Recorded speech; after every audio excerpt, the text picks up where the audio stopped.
દિવાળી વીતવા છતાં હજુ પણ મહાનગરોમાં ખરાબ રસ્તાનું કોઈ સમારકામ નથી થયું। વડોદરા, અમદાવાદ સહિત અનેક જગ્યાએ હજુ પણ ખાડાઓ યથાવત છે। બિસ્માર રસ્તાના કારણે લોકોને ભારે મુશ્કેલી સહન કરવાનો વારો આવે છે। અમદાવાદમાં એક મહિલાએ પોતાના પતિ પર જ કર્યો એસિડ એટેક। પતિને અન્ય સ્ત્રી સાથે સંબંધ હોવાની શંકાએ પત્નીએ ફેંક્યું એસિડ। પોલીસે આરોપી પત્નીની કરી ધરપકડ।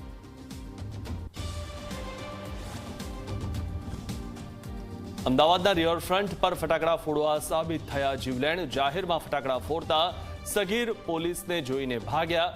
વાહન સ્લીપ થતા નીચે પટકાયેલા એકનું મોત તો 2 મિત્રો થયા ઘાયલ।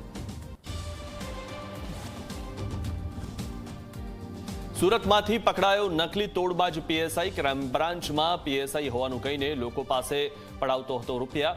એક મહિલા પાસેથી કર્યો હતો 2.5 લાખનો તોડ।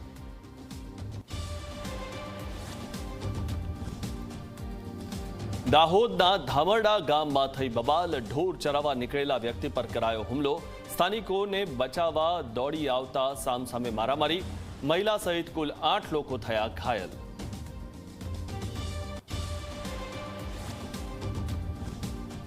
દિલ્હી સહિત દેશભરમાં અનેક જગ્યાએ હવામાં ભળ્યું ઝેર।